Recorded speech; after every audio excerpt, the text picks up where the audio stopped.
En esto de interiorizarnos de las actividades institucionales de Río Cuarto y todo el territorio, invitamos al defensor adjunto de Río Cuarto para que nos vaya contando detalles de cómo ha sido este inicio de 2026, siempre con demandas, siempre con un trabajo cercano a la realidad y a la problemática de los vecinos. Y Jeremías, además de ser un amigo de la casa, tiene la responsabilidad de co-conducir ese ámbito tan especial y tan particular. Jere, la primera vez que estás en el estudio. Sí, la verdad que estoy muy agradecido por el espacio y felicitarte también por el lugar, que estábamos hablando un poco detrás de cámara. La verdad que está muy lindo el lugar y me siento muy cómodo estando acá presente.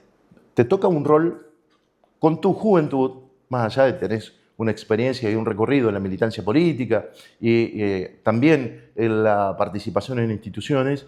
que es importante y me imagino que debe ser quizá el desafío más importante que te ha tocado en tu carrera política, ¿verdad? La verdad que sí, sobre todo pensando en una institución de las características que tiene la Defensoría del Pueblo. Desde que se presentó la posibilidad, lo tomé como el desafío que es y con la responsabilidad y el compromiso también que amerita. Y sobre todo también, como vos decís, de afrontarlo desde un lugar muy particular y también desde la heterogeneidad que implica estar en una institución pública como la Defensoría, con la nobleza que la caracteriza y también con la sensibilidad que hay que manejar en relación también a las problemáticas, a los abordajes que hay en el día a día para con los vecinos de la ciudad y de la región, ¿no? Además tiene la vara muy alta la Defensoría, porque desde su creación a la fecha, los defensores de Río Cuarto, los que han ocupado cargos, realmente han tenido un recorrido después político e institucional muy fuerte, pero de mucha influencia, tal es el punto que hoy tienen un nivel de representación casi nacional y en Córdoba muy fuerte también sobre la influencia del resto de defensores. Digo,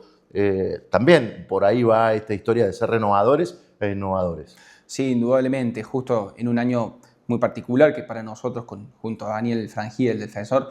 es un año de enorme desafío porque son los 30 años de la Defensoría del Pueblo de la Ciudad de Río Cuarto, que tiene la particularidad de ser de una de las principales o de las primeras defensorías a nivel país, que justo ha sido también con lo que fue la reforma de la Carta Orgánica, la creación de la Carta Orgánica Municipal. Son dos hitos institucionales para la historia política institucional de la ciudad muy, muy significativa, que están muy vinculados también a lo que es el proceso del advenimiento de la democracia hacia acá. Y como vos me decís, una defensoría, una institución que cada defensor le fue dando su impronta y de cada periodo, cada etapa, fue haciendo de que la institución se vaya consolidando cada vez más en los vecinos de la ciudad, en el abordaje y la búsqueda de respuesta también a sus problemáticas y a la protección de sus derechos.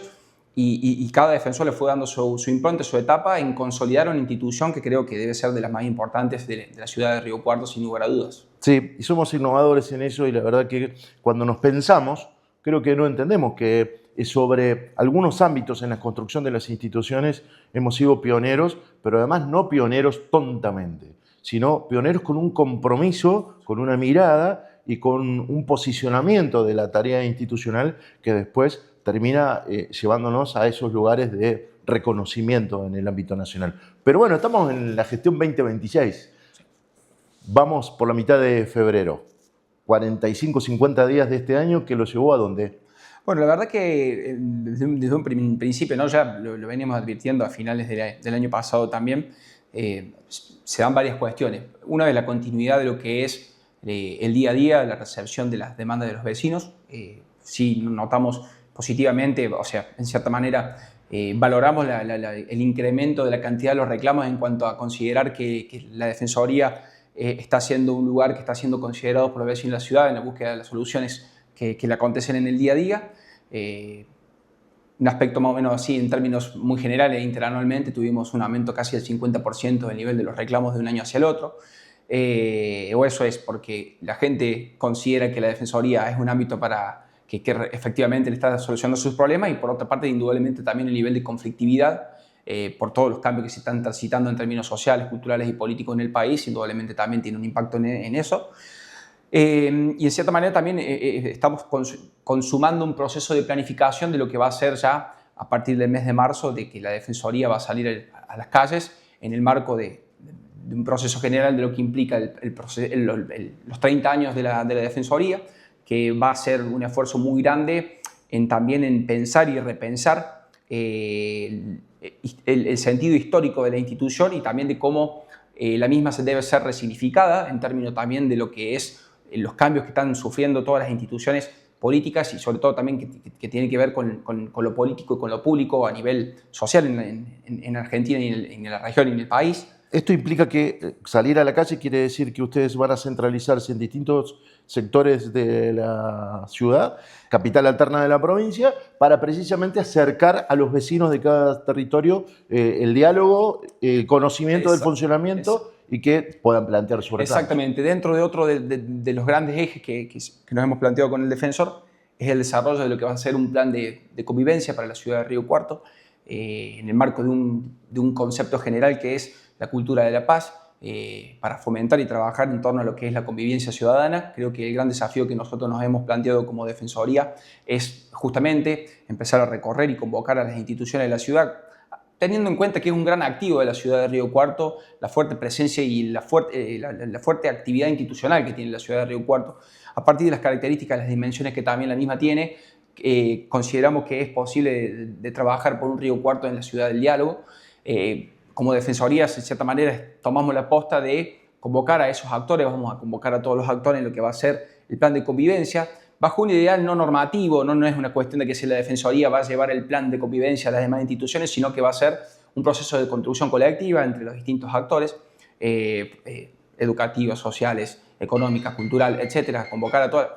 a las instituciones de todas las características que eso implica. Y por supuesto también articular la presencia también de la Defensoría en los barrios, que va a ser mediante lo que van a ser los puntos D, en donde la Defensoría también va a ir no solamente a contar lo que hace, sino también a ofrecer directamente los servicios que hacemos en el día a día en nuestras oficinas, sino también hacerlo en puntos estratégicos de la ciudad, como así también articulado en algunas también áreas, con lo que son los consejos barriales, que se viene trabajando a nivel también con los distintos estamentos estatales, ya sea a nivel provincial como a nivel municipal. También la Defensoría va a formar parte de ello, que para nosotros era, en base a lo que habíamos planificado, el desafío que nos habíamos puesto para este año. Estás hablando de consejos barriales, estamos hablando de los EGM, estamos hablando de las vecinales, estamos hablando de las instituciones. Tenemos una fortaleza tremenda como ciudad. Que esto tiene una proyección regional y territorial. Y a veces, puertas adentro, no nos ponemos a analizar ese potencial. Sí. Sin embargo, como comunidad lo hemos logrado. Más de 800 instituciones y entidades que trabajan de manera cotidiana y con una mirada en función de dar respuesta a distintas demandas. En este sentido, como dirigente político joven, llegás a este lugar. Se presentan este abanico de posibilidades. Absorbes todo el tiempo como esponja, te conozco, es un aprendizaje permanente. Está muy bueno poder compartirlo, además, ¿no? Generacionalmente, en función de decir, che, muchachos, cuando hablamos de Río Cuarto estamos hablando de esto, de esta realidad. Sí, la verdad que sí. Río Cuarto, como bien vos decías antes, ha sido ejemplo en un montón de cuestiones en este tipo de desarrollos. Y creo que el gran desafío de escuchar a las generaciones que estuvieran anteriormente, ¿no? y de lo que implicó en términos históricos un determinado proceso, de cómo se fueron configurando, cómo se fueron gestando y de cómo también todo lo que es esa herencia colectiva, cómo podemos administrarla y actualizarla en base a las problemáticas actuales que tenemos hoy en términos institucionales, las instituciones y también la propia ciudadanía y las tensiones que surgen propio también de la sociedad en la que estamos hoy, que parecen ser cada vez más tensas, más conflictuales, pero creo que también el conflicto es imprescindible a la sociedad. Siempre que existe un orden social va a existir el conflicto. Y además las nuevas hipótesis y los nuevos paradigmas, ¿no? Porque la conflictividad social hoy parece que está en permanente ebullición y salimos a la calle y nos damos cuenta que la ebullición es a través de redes sociales, de nuevas plataformas, de nuevos formatos. Digo, me parece que por ahí nos está faltando el hecho de la reflexión, el hecho de sencillar, sí, de encontrarnos, sí, aún en las diferencias, sí, aún en las miradas distintas y llegar al equilibrio. Totalmente. Como sociedad, como comunidad, que es lo que me parece. Totalmente. Es el clic que nos está faltando, ¿no? Indudablemente. Por supuesto que todo esto que estamos viviendo, que ya hace, podríamos decir, una década o casi 2 décadas ya, de lo que fue la emergencia de Internet como fenómeno totalizante y de todas las tensiones y de todos los procesos que se dieron en torno a las problemáticas que surgen o a los cambios de paradigma que implicó en el ámbito de la política, ni que hablar, pero también todo lo que en el modo de vinculación, en el modo de interrelacionarnos, en la construcción también de las identidades en ese entorno, y de cómo también por ahí fuimos perdiendo o se fueron puesta en tensión algunas cuestiones que nosotros las considerábamos como las formas estables o las formas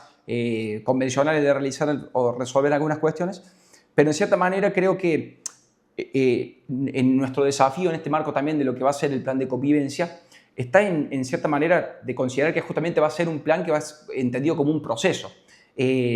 porque no tiene que ver con regresar a formaciones históricas anteriores, sino también de animarnos entre todas las instituciones que también advertimos indudablemente preocupaciones, advertimos también interrogantes, porque no tenemos las respuestas a todos, pero sí animarnos a construir una nueva convivencia, ¿no? Y creo que pensando en el activo que tiene Río Cuarto, más las universidades que tienen un montón de conocimiento para aportar también en torno al fenómeno, creo que ahí que es un gran acierto que nosotros como Defensoría nos animemos a dar esa discusión, nos animemos a llevar esos debates que hacen también a reconstruir algunos vínculos perdidos, algunos lazos perdidos y en esto que vos, como diste un puntapié inicial también de pensar en el rol institucional, más allá de las diferencias que podamos tener en términos ideológicos, porque nosotros ocupamos un lugar y es una cuestión circunstancial, pero las instituciones tienen un rol que cumplir y creo que si cada una de las instituciones de la ciudad aporta su granito de arena, estoy convencido de que podemos desarrollar una sociedad mucho más pacífica, que apueste al diálogo y que también que pueda resolver de manera colectiva los conflictos que se aquejan, ¿no? Nos visitó el defensor adjunto del pueblo, para nosotros un amigo de la casa, lo conocemos desde muy chiquitito. Jeremías tiene una responsabilidad muy importante, es uno de lo que nosotros reconocemos como chicos que se han formado con un objetivo de militancia, de participación y de construcción positiva. Tiene una representación institucional muy importante. Te agradezco que te hayas hecho un lugar en la agenda, que sea la primera de muchas visitas a nuestros estudios. No, te agradezco por el espacio para mí en lo personal y también para la Defensoría. Es muy importante tener estos lugares para contar lo que hacemos y sobre todo también para intercambiar mirada y bueno, como siempre, más allá de, como vos lo decías, de los años de lo que te conozco, siempre es interesante también escucharte y compartir miradas sobre lo que nos pasa y sobre lo que está sucediendo.